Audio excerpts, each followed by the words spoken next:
We are Love to Hate, back again with another preview video. This time we are taking a look at Quad City Killers. We have it out here on the table. This is a prototype that we were given to review, and so we are checking this out for Kickstarter. It is currently running on Kickstarter right now. We have a link for that Kickstarter campaign in the description of the video, so be sure to check that out.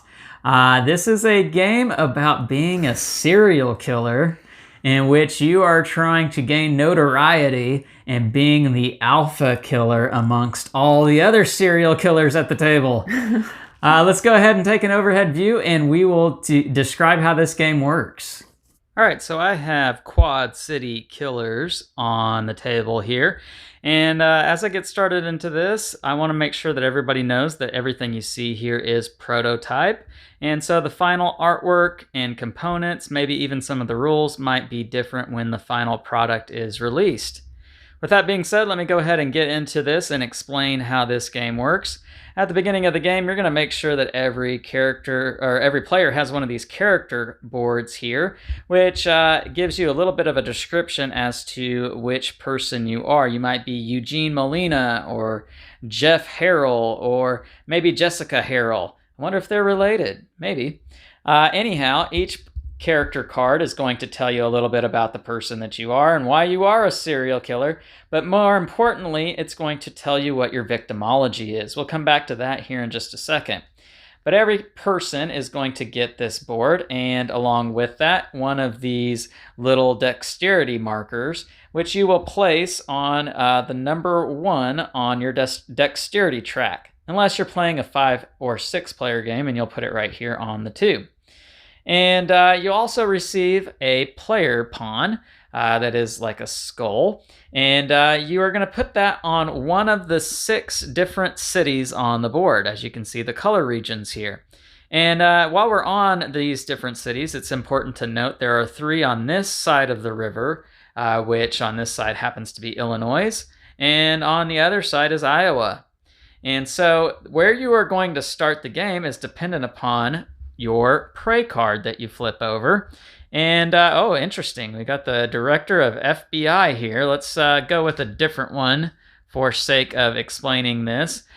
You are going to put your prey card, and prey cards are just the individuals, the innocent bystanders in the game that are eventually likely to be killed by the players, because we're all serial killers in this game.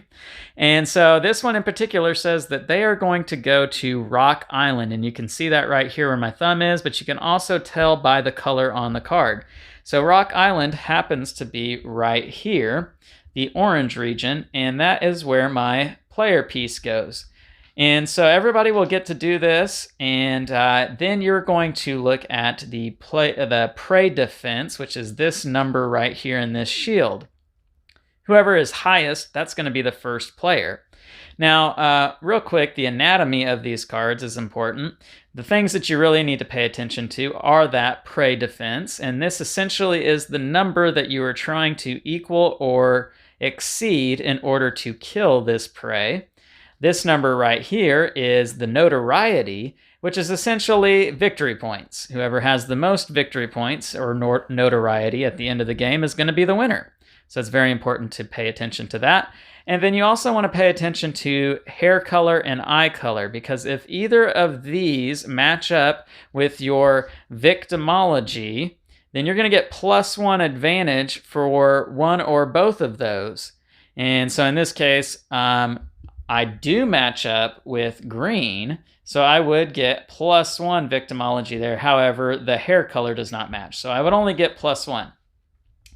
Now, on my turn, I get to do 3 of these 5 actions. I can attack, travel, play a card with an action symbol on it, which is an event, hunt, or discard. So let me go over these different actions.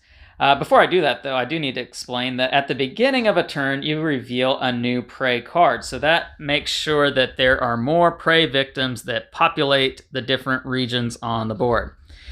Then the 3 actions that you can do. The first is you can attack. And so when you're attacking, which is going to be the main thing that you're doing in the game, you are going to attack a prey that is in the city that you're in. And so I might attack Hayden Ho here, a tax analyst who has been skimming from all his clients. I love the flavor text on these cards here. Now, when I attack, I need to make sure that I have 11 or higher. What you're adding up, first, you're going to check where your dexterity is. So you can see my dexterity starts at a 1. So I have 1 automatically. Then you're also going to check the victimology. And so as we already mentioned, the victimology, the green eyes matches. So I will get another 1 for that. So I'm at a 2. And then I can play cards from my hand. So these are resource cards, and you'll have a number of these throughout the course of the game. And they're going to be different things like weapons, such as a butter knife or a cane toad. I might poison the person. There are also going to be scenario cards, which allow me to do different things to other players at times, or as well as to victims. There could be different modifiers such as chloroform, which allow me to add or subtract numbers to what I'm trying to get in this game. And so whatever my final score is, I take that and then I get to roll the 3 dice. And these dice have 2 blanks on them, 2 zeros, 2 1s, and 2 2s. So the highest score you can get is a 6, the lowest score is a 0, and you roll the dice and you see what you get, and I got a 1. That is terrible. If you are equal to or greater than the prey defense, then you are successful in that kill. You get to claim this victim, you get the victory points listed there on the side, and you keep that card face down next to you. You also increase your dexterity by 1, and that is important because the end game trigger is when the first player increases their dexterity all the way to the smiley face, and that immediately ends the game, whereupon everybody will count up their victory points, and that will determine the winner. Now, a couple of other things. As I mentioned, you have other actions that you can do. You can travel, move from one city to another. You do have to roll the dice to make sure you succeed in doing that. You can play other cards that have actions symbols on them. So you don't just get to play all the cards in your hand. They do require some actions sometimes. You can hunt, which means you reveal a new prey card. And then you can discard 1 or 2 cards from your hand to replace with equal amounts of cards. And that's pretty much the gist of the game. You're going to be moving your character around the board. You're going to try to be killing innocent victims, trying to raise your dexterity first, because that would mean that you would most likely have the most cards in your victim pile, which would hopefully give you the most points. And if you have the most points, you are the winner. And that is how you play Quad City Killers. All right, so there you have it. That's how this game works. Right now we're going to share our thoughts on this game and a little bit about what you could expect when you play it for yourself. Sam, what did you think about Quad City Killers? I mean, honestly, when I first saw the game and heard the theme, it's not something that I would typically reach for. Why not? Especially if it's using like real people's pictures for murderers. Now this is prototypes, so everything in the final product will probably look different than what you see, but yeah, this is super thematic. Yes, it is. And everything, that's not typically what I go towards. Everything about this game has theme oozing out of it. I mean, take a look at these player character cards here. They've got mug shots on them, descriptions, like little psychotherapy notes, which, being a therapist myself, that's really cool. And then on the back of it, you see a police report on the back of the player card. I mean, that's really cool. Yeah. But if you're thinking, I don't know, I don't think murderers is the direction I'm going. The game itself, I thought it'd be a little bit more complicated, just because there's not a ton of pieces, but a decent amount of pieces and cards. But really, it's pretty easy to understand. And I won, so You had to throw that out there. But no, it's a pretty quick game. It's pretty easy to understand. Those are huge bonus points in my book. So I think, and it was fun. Yeah. I mean, I don't know. I liked it considering I was pretty unsure about the theme, but I think it was a really fun game. Now, I say that it oozes with theme, and it is a very dark theme. But I will say that they don't make it gory, or they not at all. make it so much so that you're kind of, it's not like a Saw movie and you're sick to your stomach playing this game. No. It's handled tastefully, I guess, Murder if you can say that. And there is a little bit of humor in the cards too, as well. The flavor text that's in the cards. It very much is reminiscent of the show Dexter a little bit to me, in that it kind of plays light with the idea of serial killing and that sort of thing. It's kind of just like more of an adult version of like Clue. I mean, it's not the same type of game, but just, there's a murderer.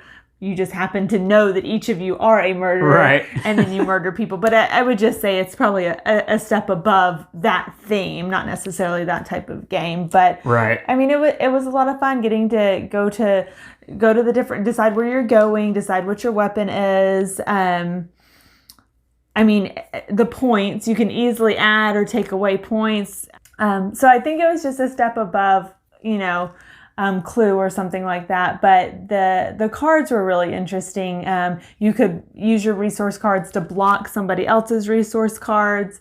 At one point, Lance tried to get me to switch places, but I had a card to block him. So it's not just your cards for your player. You can also, a couple of them also affect the other player. A little bit of take that, yeah. I would say that's pretty mild. It's not something that is extremely featured in this game. Yeah, so much we so only that had 2 cards. That you're going to really upset other players at the table.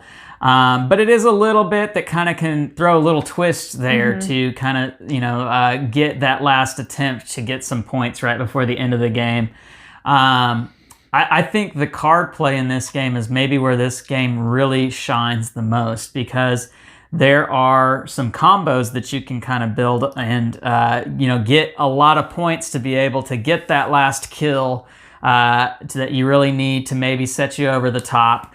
Or, again, like the play that I had where I was trying to switch places with you before you disrupted that. Because the city that she was in, there was a potential person there that matched my victimology, which was going to give me some bonus points to get that kill. So, you can kind of create this game plan, maybe like an actual serial killer, and have an idea of what you're gonna do when you go on the hunt. And I thought that was really kind of interesting. Just tying into that theme. Again, this game oozes with theme. So if you are someone that likes good, creative, clever card play, if you're somebody that likes interesting, even humorous flavor texts on cards, or just the cards themselves are just really interesting sometimes. This resource deck has tons of stuff in it that you'll come across. The Prey deck has police officers, even the FBI director is in this deck, and I'm sure there are several others in here that we've yet to see. It's just a really cool game. A lot of time and energy was put into developing this game, I can tell. So, and I would definitely say, as somebody who doesn't typically choose games based on themes, if you're thinking, I just don't know, this isn't the type of game that this isn't the theme that I would typically like, I would say give it a try still, because the game itself is still a lot of fun to play, even if you kind of remove yourself from the theme a little bit. Yeah, I would agree with that. I would definitely agree with that. This game plays up to a high player count. It works well at a lower player count too. That was one thing that I was a little worried about, because there is a lot of player interaction that goes along with this game, and I was worried that maybe with lower player counts that might be something that kind of, waters down the game or disrupts the game. I didn't find that to be the case. Yeah. I thought it worked fine. But I would also say it's one of those games where I didn't have to be hyper vigilant over what Lance was doing. I mean, until the middle of the game, I wasn't even paying attention to where his dexterity was. Right. I was doing my own thing. Until the end, I was kind of paying attention. So it's not one that you just have to be hyper focused. That's a good point. Yeah, I didn't really think about that, but you're exactly right. Yeah, the first half of the game, you really can kind of you really only have to focus on what you're doing. It's just at the end. And then as it realize, gets closer to the end and you're starting to realize, oh no, everybody's getting to that point. I need to make sure I'm there too. I need to try to stop them. It kind of turns. I can see how that would change maybe with a higher player count. It would be earlier in the game where you would start to pay attention to that. You may lose. There wouldn't be as much prey out there as there would be with 2 players. But I think it would kind of be the case in either situation. Yeah, I would agree with that. So, Sam, let me ask you the question that we always ask in our videos. Is this a game that you think would work well with non-gamers? It's definitely easy to understand and it's easy to play. I think it would just be more of that person's moral obligation if they would be up to it, but not whether they're a gamer or a non-gamer. I would agree with that as well. The theme is dark, but as we've already said numerous times, this isn't over-the-top gore. Yeah. It handles it in a tasteful way again. And so you would just kind of have to, maybe ask that person, how do you feel about a game where you're a serial killer? How do you feel about murder? I think this is a game that works well. It gets, it's an interesting topic at least, and it gets everybody engaged. Yeah. Oh, this is kind of interesting. I get to be a serial killer. So I think that would kind of draw in some people maybe that wouldn't typically sit down to play a board game. Yeah. So, all right, well, there you guys have it. That was Quad City Killers. It's running on Kickstarter right now. Make sure to check out that Kickstarter campaign. You can click that link in the description of the video and it will take you there. Make sure to like and subscribe and push the bell button so you're notified of our new content. All right, I'm Lance. I'm Sam. And we are Love to Hate, where we try to bridge the gap between gamers and non-gamers. We'll catch you next time.